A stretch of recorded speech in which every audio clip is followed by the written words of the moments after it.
فاستجبنا له فكشفنا ما به من ضر وآتيناه أهله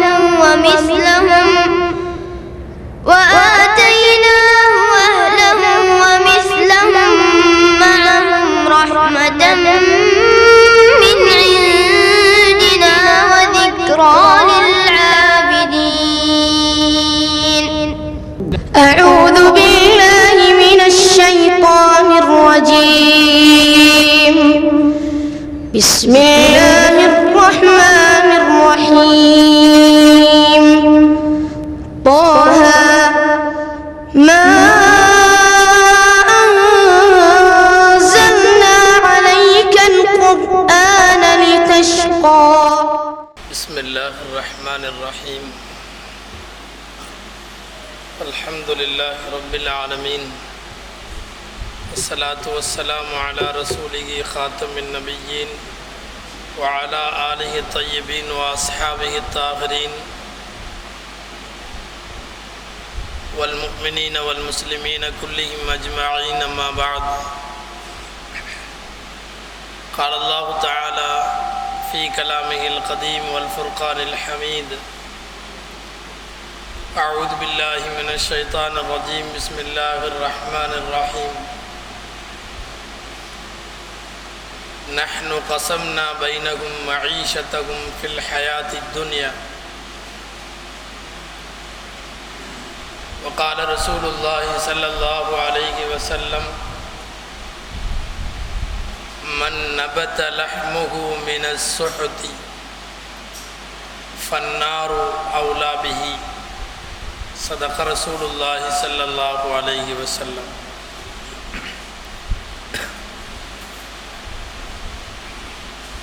எல்லா புகழும் அல்லாஹு ஜல்லஷானுஹு தஆலா ஒருவனுக்கே உரித்தாகும். அருமை நாயகம் முஹம்மதுர் ரசூலுல்லாஹ் ஸல்லல்லாஹு அலைஹி வஸல்லம் அவர்கள் மீதும் அவர்களின் சத்திய வழியை பின்பற்றி வாழ்ந்த சஹாபாக்கள், தாபீன்கள், தபஅ தாபீன்கள், அக்தாபுகள், அவுலியாக்கள், சுஹதாக்கள், சாலிஹீன்கள், பெரியோர்கள், நல்லோர்கள் நம் அனைவர் மீதும் அல்லாஹுவின் அன்பும் அருளும் என்றென்றும் உண்டாவதாக. கண்ணியத்திற்குரிய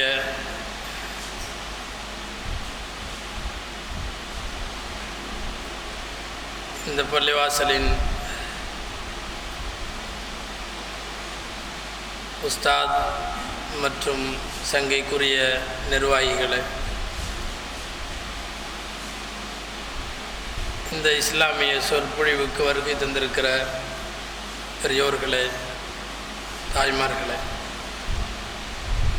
உங்கள் அனைவருக்கும் என் ஆரம்பமான அஸ்ஸலாமு அலைக்கும் வரஹ்மத்துல்லாஹி வபரகாத்துஹு.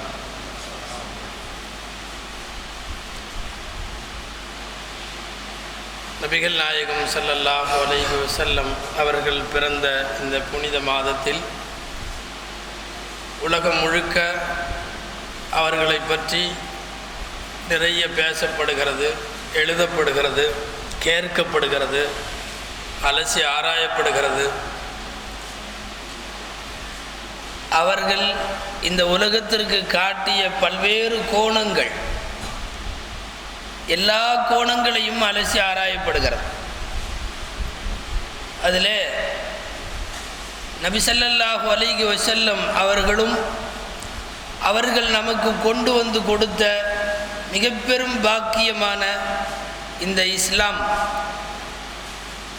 பொருளாதார விஷயத்தில் என்ன சொல்லுகிறது என்பதை பற்றி ஒரு சில நேரம் யோசிப்பதற்கும் சிந்தனைக்கு கொண்டு வருவதற்கும் நாம் இங்கே அமர்ந்திருக்கிறோம்.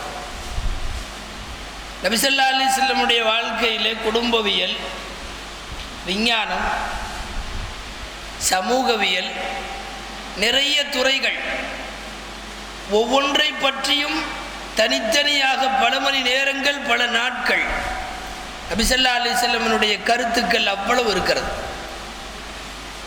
இந்த இஸ்லாமிய மார்க்கத்தின் வழியாக அவர்கள் நமக்கு கொடுத்த சில பொருளியல் சிந்தனைகள், அதை இங்கே முன்வைக்கிறோம்.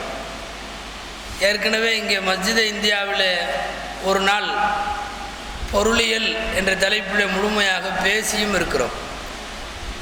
ஏறத்தாழ அதே தலைப்பில் கேட்ட அதே கூட்டத்தினர் பலரும் இங்கே இருக்கிறார்கள். இந்த சூழ்நிலையில் நபி ஸல்லல்லாஹு அலைஹி வஸல்லம் அவர்கள் சொன்ன வேறு சில பொருளாதார சிந்தனைகளை சமயங்களில் தெரிந்தவைகள் தெரியாதவைகள் எதுவாக இருந்தாலும் நம் சிந்தனைக்கு கொண்டு வர வேண்டும் என்பதுதான் இந்த சொற்பொழிவினுடைய நோக்கம்.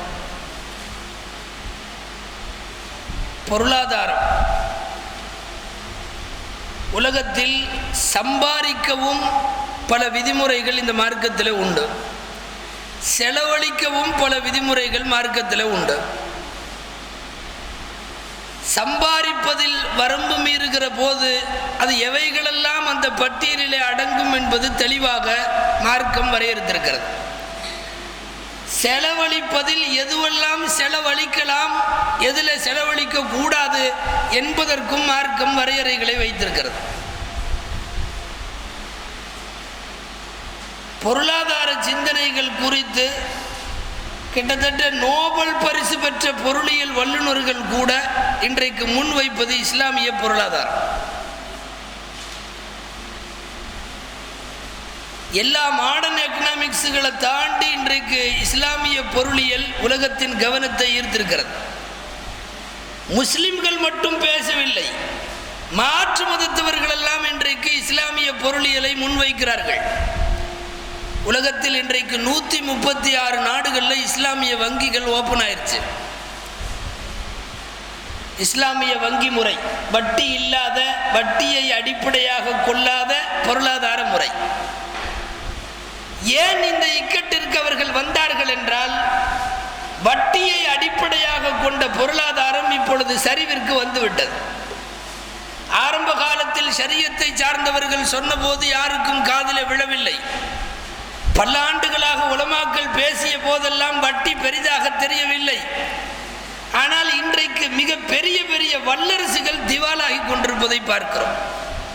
140 வங்கிகள் கிட்டத்தட்ட அமெரிக்காவில் மூடப்பட்டிருக்கிற செய்தி நமக்கு தெரியும்.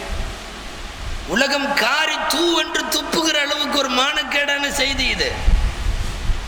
உலகத்தில் எல்லா நாடுகளுக்கும் எல்லாவற்றிலும் வழிகாட்டுகிறோம் என்று சொல்லிக் கொண்டிருக்கிற பல வல்லரசுகள், ஏகாதிபத்திய நாடுகள் வழி இல்லாமல் வங்கியை மூடிக்கொண்டிருக்கிறது. திவாலாகி போனதை தலை தாழ்ந்து அவைகள் இப்பொழுது அறிவிக்கிறது. வட்டியை அடிப்படையாக கொள்ளுகிற பொருளாதாரம் உலகத்தில் இப்போது இல்லாவிட்டாலும் எப்போதும் தோற்கும். இஸ்லாம் சொல்லுகிற வட்டி இல்லாத பொருளாதாரம் அதுதான் உலகத்தை காப்பாற்றும். அந்த கட்டத்தை நோக்கி இன்றைக்கு சில நாடுகள் வந்திருக்கிறது. இந்தியா கூட வருவதற்கு யோசிக்கிறது. உங்களுக்கெல்லாம் தெரிஞ்சிருக்கலாம், சமீபத்தில் வெளிநாடு வாழ் இந்தியர்கள் மாநாடு நடந்தது. ஒரு 2 நாள் நிறைய பேருடைய சர்வதேச அளவில் கவனத்தை ஈர்த்தது அந்த மாநாடு. வெளிநாடு வாழ் இந்தியர்கள் மாநாட்டில் பேசிய அமீரகம், துபாய், அபுதாபி, ஷார்ஜா உள்ளிட்ட அந்த அமீரகத்தினுடைய இஸ்லாமிய வங்கிகளினுடைய டைரக்டர் பேசும்போது, அவர் ஒரு மாற்று மதத்தை சார்ந்த சகோதரர், அவர் தெளிவாக பேசினார். தெளிவாக சொன்னார், இஸ்லாமிய வங்கி முறைக்கு பொருளாதாரத்தை கொண்டு வாருங்கள், அப்போதுதான் அது சரியாகும். இப்போது நாம் சொல்ல வேண்டியதில்லை, பல சத்தங்கள் வந்துவிட்டது இஸ்லாமிய வங்கி முறையை பற்றி. அடிப்படை என்ன? வட்டியில இருந்து உலகத்தை மீட்டாக வேண்டும். ஹலாலான தொழிலை செய்யக்கூடியவர்களுக்கு இறைவன் எல்லா காலமும் வழிகளை திறந்து விடுகிறார். எல்லா தொழில்களையும் படைச்சது அவன், அந்த தொழில்களில் ஆட்களை அமர வைத்தது அவன், அந்த தொழிலை தொடர்ந்து செஞ்சுட்டு இருக்கிற மாதிரி பண்ணியிருக்கிறது அவன். வட்டியை வேணான்னு அவன் சொல்லும் போது நகர்த்தி விட்டால் தொழிலில் பரக்கத்து ஏற்படும். குர்ஆன்ல வருகிறது, நஹ்னு கஸம்னா பைனஹும் மஈஷத்தஹும், அவர்கள் வாழ்க்கையை நாம் தீர்மானித்து பிரித்து தந்திருக்கிறோம் என்று அல்லாஹ் சொல்லுகிறார். செருப்பு தைக்கிறவர்கிட்ட போய், என்ன இது ஒரு தொழிலா, இது ஒரு கேவலமான தொழில், இதை போய் காலம் பூரா செஞ்சுட்டு இருக்கிறீங்களேன்னு கேளுங்க. யாராவது சொல்லுங்க. அவர் வெளியே வரலான்னு நினைப்பார், வெளியே வந்து 4 தொழிலுக்கு போயிட்டு திரும்ப செருப்பு தூக்கி போயிடுவார். அவர் ஏற்பாடு அல்ல, அல்லாஹ்வின் ஏற்பாடு. ஒரு பரம்பரை செருப்பு தைத்து கொண்டே இருக்கும், ஒரு பரம்பரை முடி திருத்தும் தொழிலை செய்து கொண்டே இருப்பார்கள். சவர தொழில் அது என்ன ஒரு தொழிலா? இதிலிருந்து நாம் வெளியே போகலாம் என்று நிறைய பேர் வெளியே வந்தது உண்டு. 4 பக்கம் சுத்திட்டு திரும்ப பார்பர் ஷாப்புக்கே போய்விடுவார்கள். யார் யாருக்கு என்ன தொழில், அந்த தொழிலை காலம் பூரா ஒரு கூட்டம் செய்து கொண்டே இருக்கும். அவன் விரும்புகிறானோ விரும்பவில்லையோ அவன் அந்த தொழிலை விட்டு வெளியே வர முடியாது. நிறைய தொழில்களுக்கு இது பொருந்தும். துவைக்கிற வண்ணான்மார்கள், சலவை தொழிலாளர்கள், அவங்க துவைக்கிறதெல்லாம் ஒரு விருப்பப்பட்டு இந்த தொழிலில் மட்டும்தான் நல்ல பணம் கிடைக்கும் என்ற அடிப்படையில் எல்லாம் அல்ல. என்னவோ தெரியவில்லை, அந்த தொழிலை விட்டு வெளியே வர முடியாது. அல்லாஹ் சொல்லுகிறான், நஹ்னு கஸம்னா பைனகும் மஈஷத்தஹும், அவர்கள் வாழ்க்கை எப்படி என்ன தொழிலில் போகுங்கிறத அவர்களின் ஜீவாதாரத்தை நான் பிரித்து வைத்திருக்கிறேன் என்று அல்லாஹ் சொல்லுகிறான். அந்த அடிப்படையில் பிரித்து வைத்த அவன் எதை கூடாது என்று சொல்லுகிறானோ அந்த தவறான தொழிலுக்கு மனித குலம் போகக்கூடாது. போனால் எல்லாம் வரும். லஞ்சம், வட்டி எங்கெங்க எல்லாம் போச்சோ அங்கெல்லாம் அவர்கள் நாசமாகி கொண்டே இருக்கிறார்கள். உலகத்தில் வட்டி, கொடுக்கல் வாங்கல், வரவு செலவு, வட்டியோட எந்த சம்பந்தமும் இல்லாத ஒரு நாடு உங்களுக்கு தெரிந்திருக்கலாம், ஈரான். ஈரான் ஈரான் மட்டும் உலக நாடுகள் இருந்த விதிவிலக்கு. சவுதியை கூட சேர்க்க முடியாது, அரபு நாடுகள் பலவற்றை சேர்க்க முடியாது.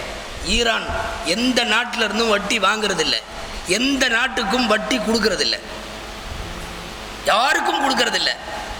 அந்த ஈரான் பிச்சை எடுக்கிற நிலைமைக்கு இதுவரையும் போனதும் இல்லை. ஈரானுடைய ஒரு வங்கி கூட திவாலானதில்லை. ஈரானுடைய பொருளாதாரம் சமச்சீர் இல்லாமல் ஆட்டம் கண்டதில்லை.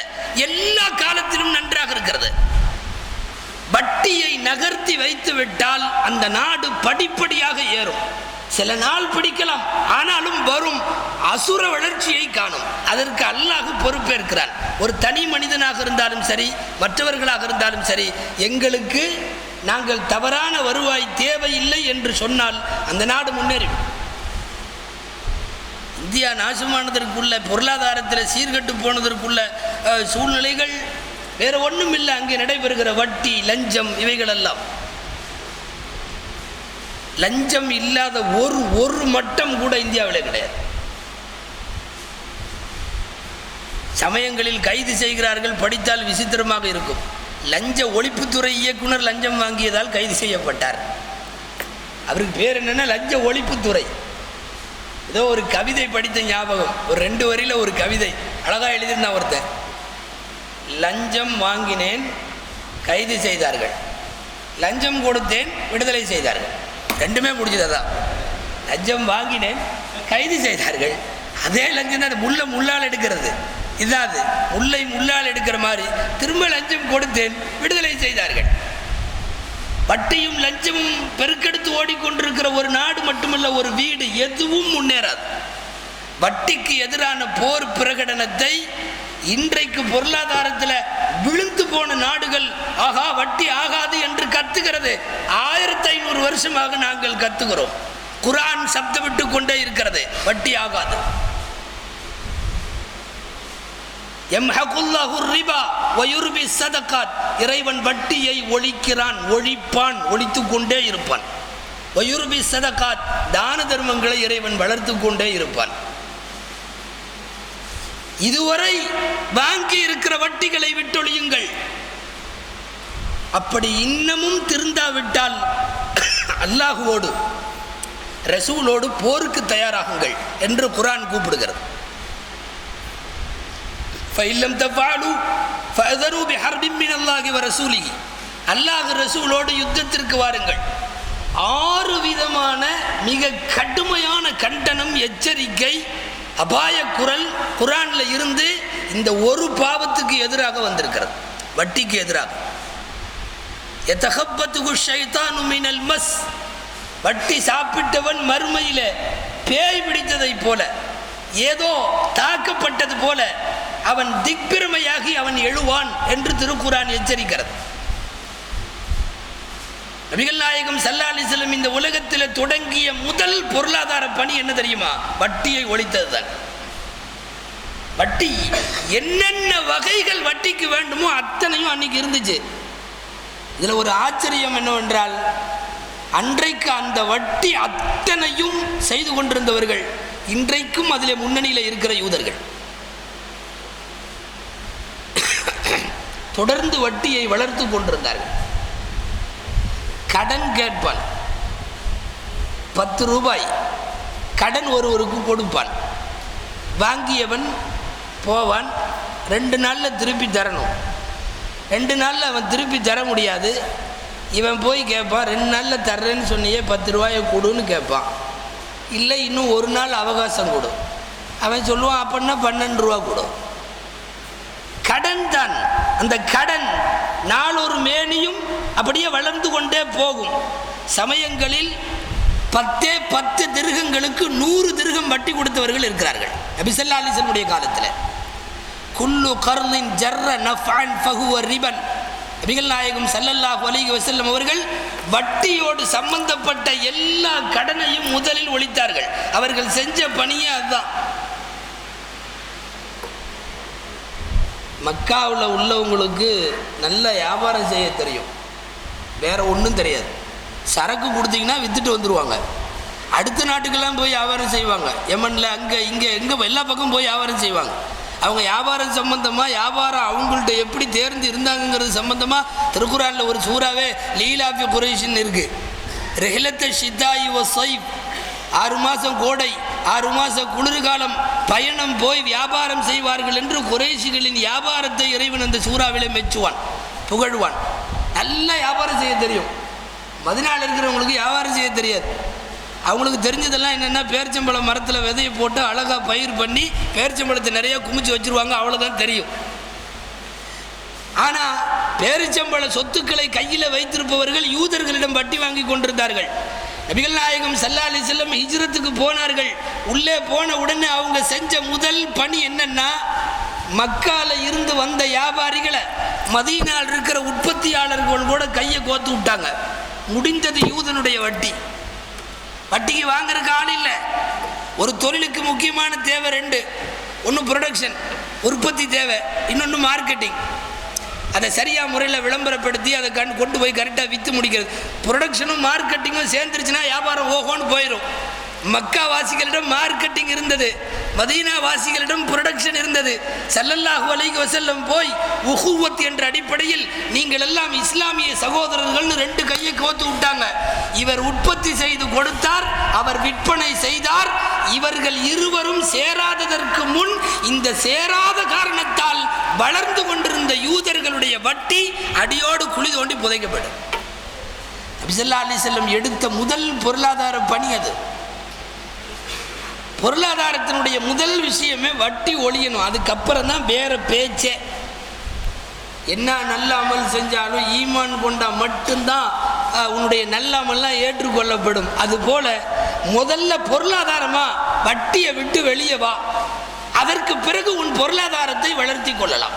இது மார்க்கம் தரக்கூடிய முக்கியமான நிபந்தனை. இன்னைக்கு படிப்படியாக வட்டி அப்படி வளர்ந்துட்டு வந்து வட்டியை ஆகுமாக்குகிறார்கள், வட்டிக்கு வக்காலத்து வாங்குகிறார்கள், வட்டிக்கு வழிமொழிந்து பேசுகிறார்கள், வட்டியை ஆகுமாக்க சொல்லி உலமாக்களை நிர்பந்திக்கிறார்கள். நடக்குது, நிறைய நடக்குது.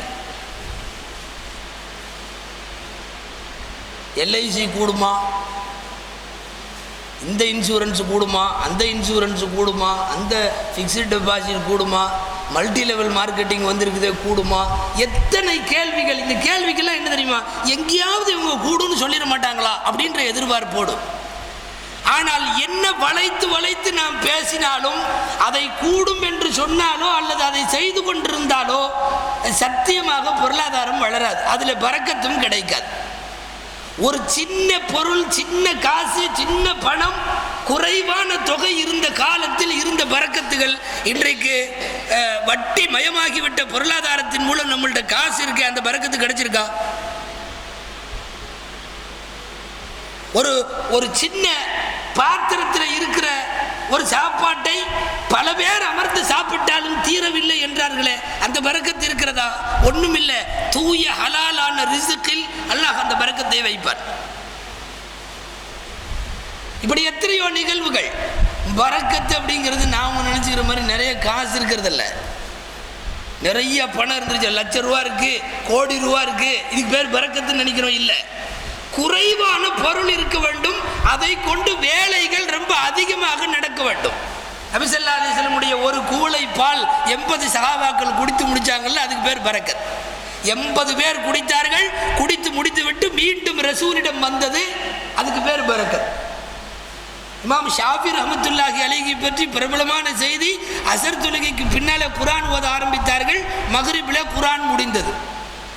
மக்ரிப்ல முடிஞ்சது, எல்லாம் உட்கார்ந்துருந்தாங்க, எங்கேயும் பேப்பரை எல்லாம் திருப்பல, ஒரு 2 ஜூஸ் விட்டுட்டு ஓதல, சில தராவியில விட்டு அடிக்கிற மாதிரி கடகடன்னு ஓதல, ஒன்றும் இல்லை, சரியாக ஓதினார்கள்.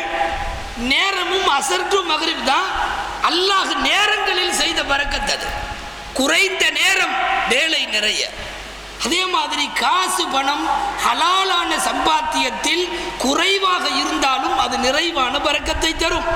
வட்டி கலக்கட்டும், லஞ்சம் கலக்கட்டும், பதுக்கலோ கலப்படமோ இன்ன பிற இஸ்லாம் தடுத்திருக்கிற, பொருளாதாரத்திற்கு ஆகாது என்று சொல்லி இருக்கிற எந்தெந்த செயலெல்லாம் நம்முடைய பொருளாதாரத்துக்குள்ள வந்துருச்சோ அதுவெல்லாம் பார்க்கறதுக்கு வளர்ற மாதிரி தெரியும், பார்ப்பதற்கு அது வளரலாம், ஆனால் ஒரு நல்ல பரக்கத்தை அது எட்டித்தர